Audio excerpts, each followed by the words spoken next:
It's sure allowed.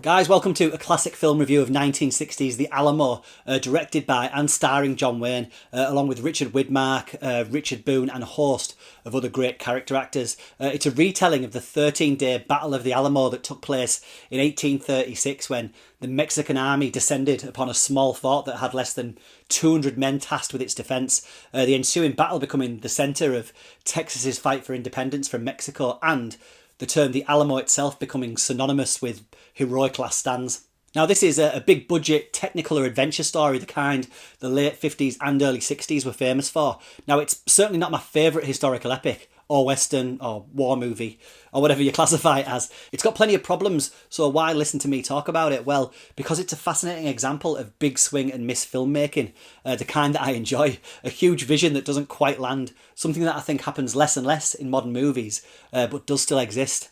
I'll explain. Let's take a look.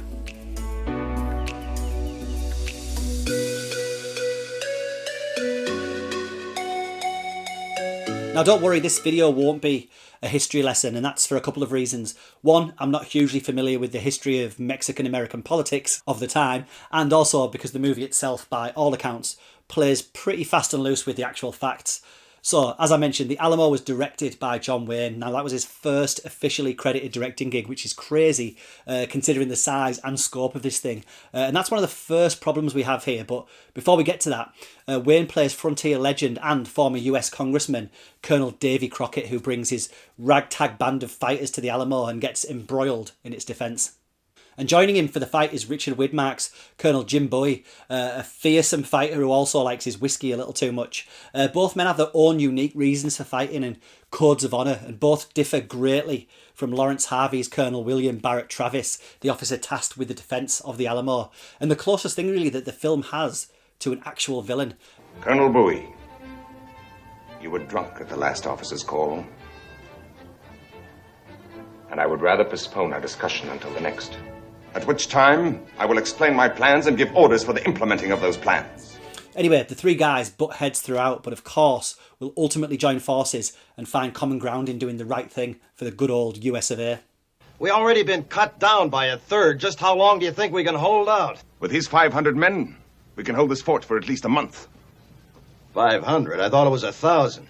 500. So the actual Battle of the Alamo here probably takes up about 20 to 30 minutes of screen time at the most, and that's fine in a way because it's well staged. It features thousands of extras and great explosive action, as well as a purpose-built Alamo mission set that took 2 years to construct. But anyway, where this film stumbles is in its pre-battle setup. Here we are introduced to all the major players, which in itself is fine. It's just that it feels very aimless.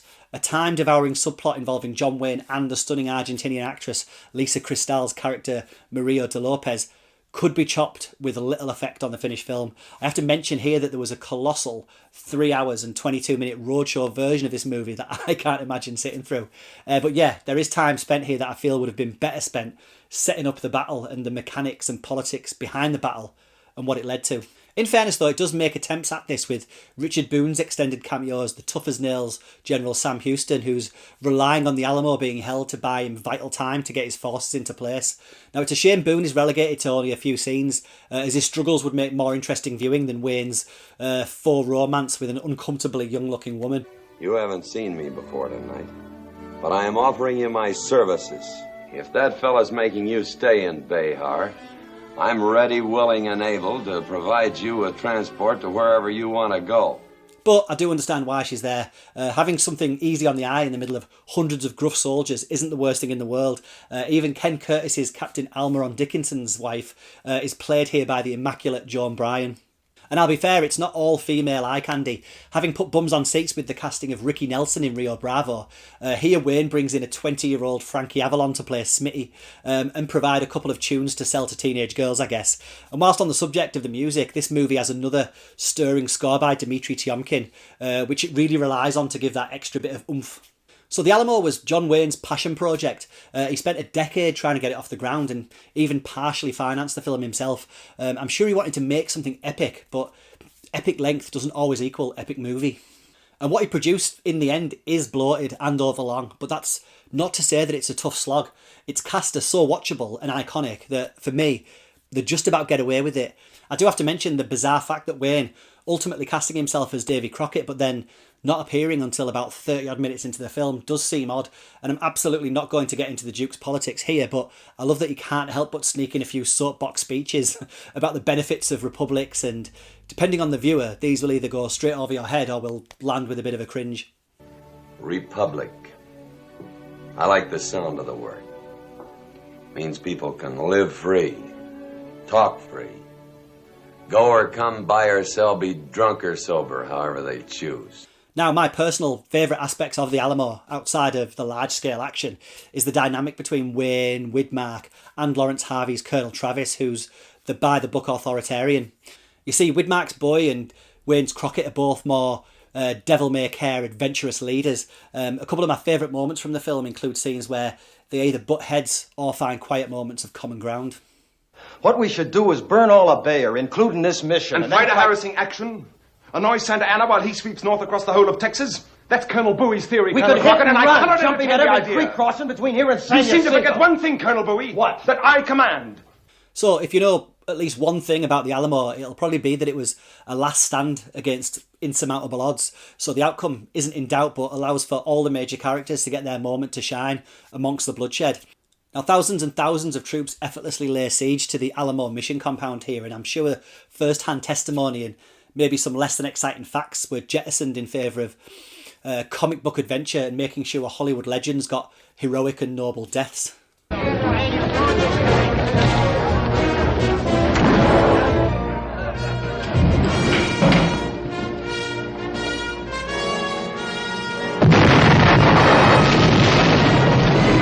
Now, I mentioned at the beginning of the video about the importance of directors at least taking a big filmmaking swing. Sometimes you hit and sometimes you miss. I'm thinking Oliver Stone's overly ambitious Alexander movie that has a cast of insane talent and jaw-dropping filmmaking on a technical level, but is ultimately hollow. Or even Ridley Scott's recent Napoleon, a film I really enjoyed, but will admit doesn't quite deliver on its promise of showing us that far into the mind of a military legend. But of course, everyone laughed when James Cameron wanted to make a Titanic movie or remake Dances with Wolves with tall blue people, but then the billions rolled in. So I suppose what I'm trying to say is that those big swings are good. We need that in movies, people having passion projects and taking a chance on spectacle. The Alamo is an example of that. John Wayne throwing his heart and his wallet into a production that ended up being in the top 10 highest grossing movies of 1960. Even if it was far from the box office beasts that year, the Swiss Family Robinson and Hitchcock's Psycho. Now, this film was remade in 2004 with Dennis Quaid and Billy Bob Thornton, and I've yet to see that version, but I am interested. But for now, though, flaws and all, I'll settle for John Wayne and co. playing soldiers in the Texas sun. Go check it out. Well, what do you think, Jim? I hate to say anything good about that long-winded jackanapes, but he does know the short way to start a war.